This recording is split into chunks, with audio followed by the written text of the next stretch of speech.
Puan Razzi, Sekjen to MED, Yang Berbahagia Datuk Norifah Kamso, Chairman Bank Rakyat, Yang Berbahagia Datuk Rosman Muhammad, Acting Managing Director of Bank Rakyat.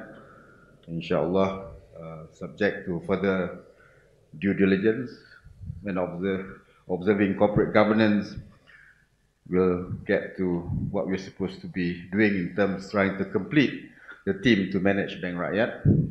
Board of Directors and Management Committee of Bank Rakyat, distinguished guests, members of media, ladies and gentlemen, Assalamualaikum warahmatullahi wabarakatuh. Salam sejahtera. First and foremost, I would like to congratulate Bank Rakyat for holding this important inaugural integrity conference early this year. Although I don't get a direct feedback from the Prime Minister this morning when I sent him to his car, but after knowing him for 20 months in the government administration, I can feel the body, or I can see the body language.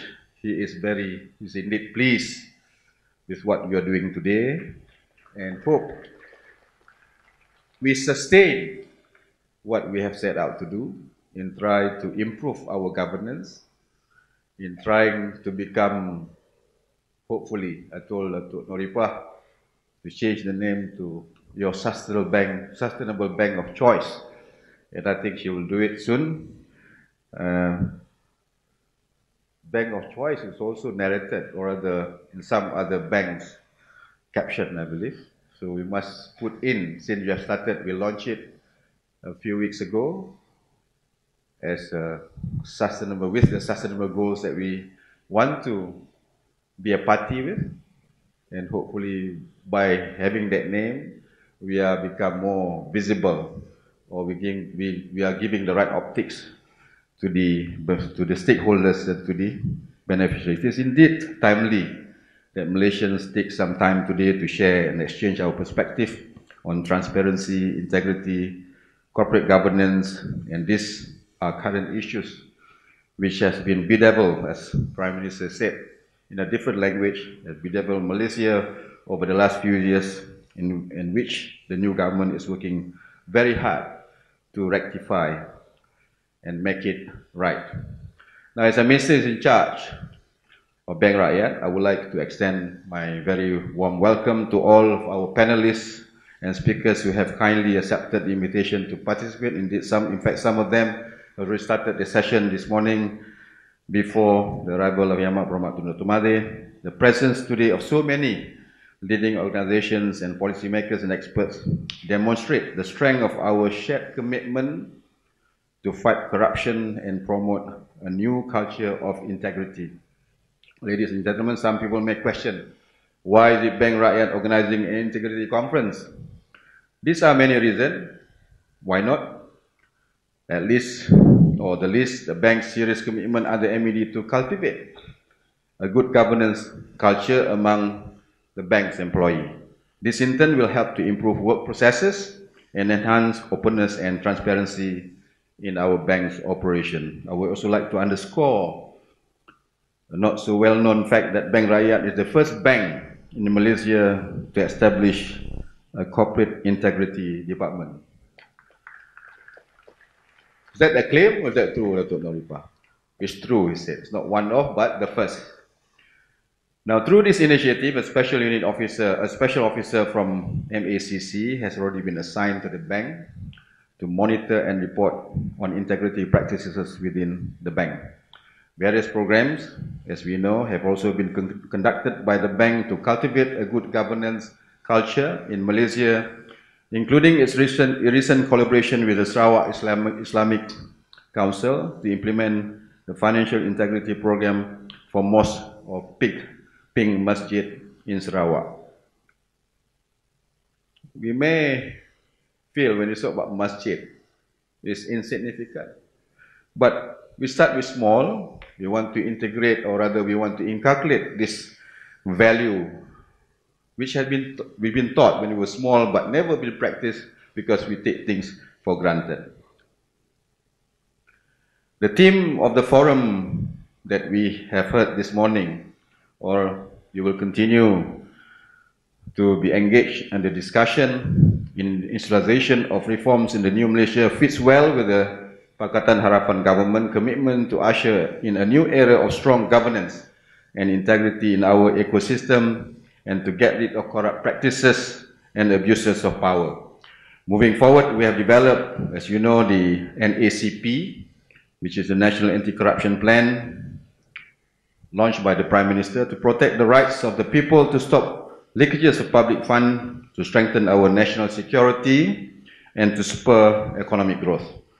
In addition, under the NACP, MED has been given the mandate as a lead agency to enhance aspects of integrity and anti-corruption in National Entrepreneurship Program.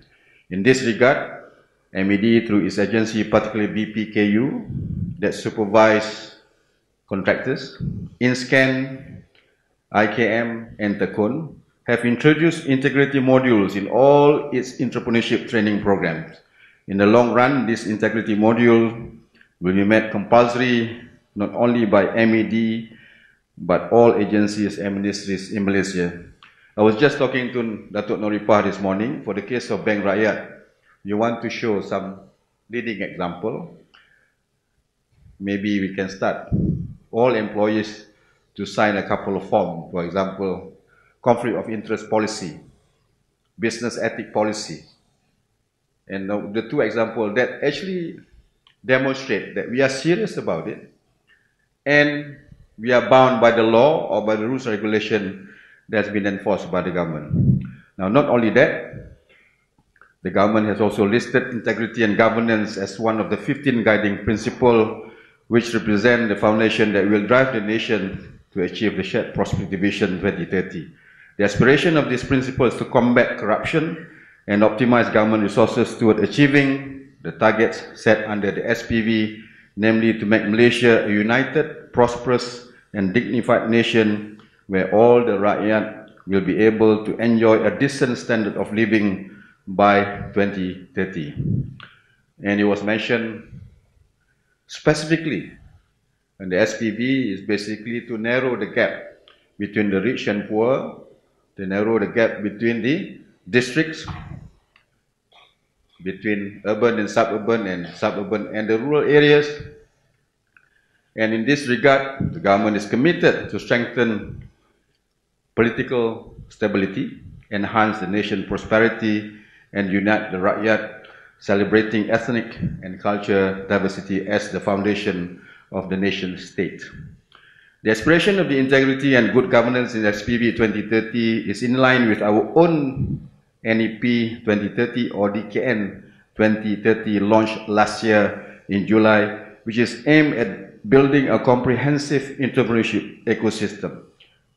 If you notice, the DKN 2030 is basically the foundation for SPV 2030.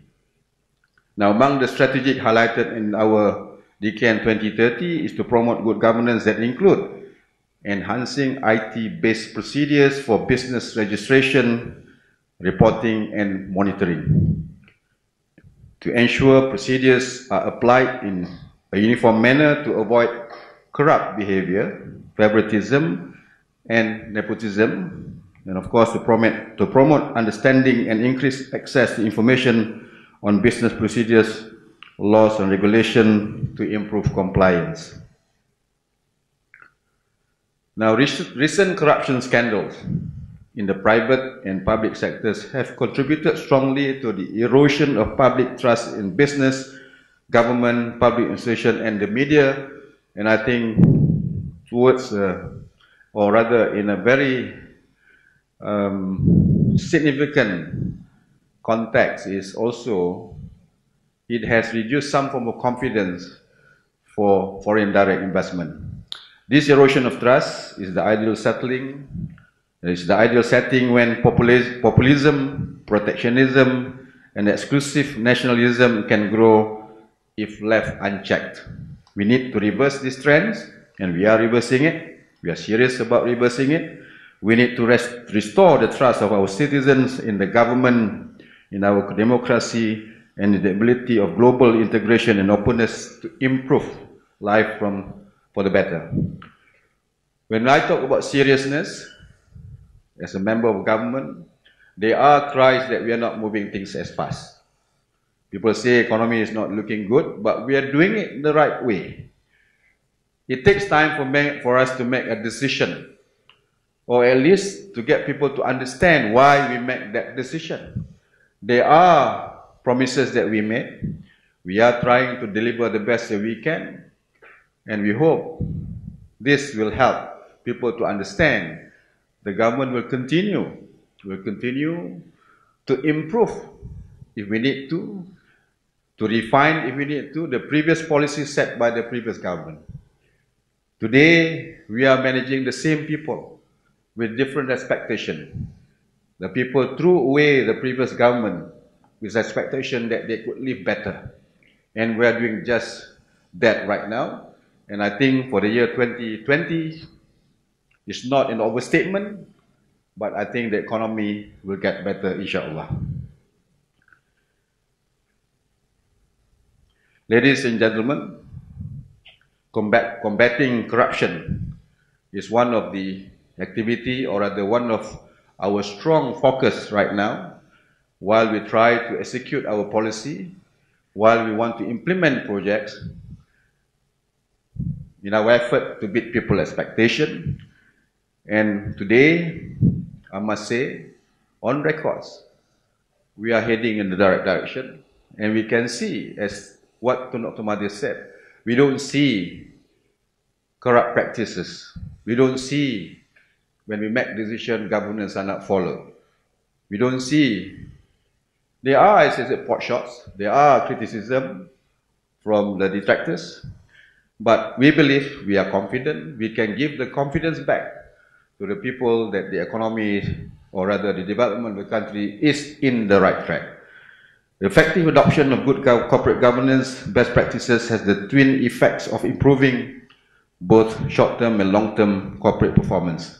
Organizations that have embraced good corporate governance have found real and significant competitive advantage in the form of easy access to fund, enhanced brand image and reputation, as well as the ability to attract and retain quality workforce. To name a few, all of which will go a long way in ensuring sustainable economic development. Good corporate governance effort also allow companies to distinguish themselves from competitors and add value to their brand. Better brand value proposition translates to better customer satisfaction, especially in a world where consumers, employees, and investors are becoming more discerning. At the same time, there seems to be a growing demand for corporation organizations to be more socially accountable. The call for increased good social responsibility is becoming louder by the day. Throughout this forum, I hope you will be looking at inequality, exclusion, and disillusionment of society as the real cause of corruption. You will discuss how to tackle corruption in development cooperation, in climate finance, in infrastructure projects, and particularly in the SME sector. You will also look at preventing policy. You will also look at preventing policy capture or misuse and countering bribery, and ensuring independence for regulators and promoting due diligence and responsible business conduct. We have to stay ahead of the game. To do this, we have to work together, sharing our experiences and coordinating our actions. Now, before I just say thank you to Bank Rakyat and the rest of the team members who organized this forum, and also, of course, the participant, I just want to say this, or rather quote a famous American writer, Buckminster Fuller, once said that, "On personal integrity hangs humanity fate." I add also on environmental fate, because it's relevant to our SDG, and you have coined the word planet, although we have series of criticism about the word planet, but we move forward because we are now living in a borderless world. We cannot afford not to take heed of what happened outside what we call our borders. What happened in Australia affect our climate. What happened in Iraq and Iran affect your prosperity, affect your trade, affect the complete supply chain. When America, as Tun said, enforce sanction, we have an effect. We can't export goods and products what we produce to Iran, for example, or to any other country where sanctions is imposed by United Nations. So therefore, everything boils back to integrity that will affect humanity and, of course, our environment. It is certainly true that the culture of integrity makes our economies more productive, our public sector more efficient, our institutions more trusted, our societies and our economies are more inclusive and cohesive. In short, integrity delivers better lives all over. I wish all of you to have a productive and successful conference and forum. Thank you all and good morning. Assalamualaikum warahmatullahi ta'ala wabarakatuh.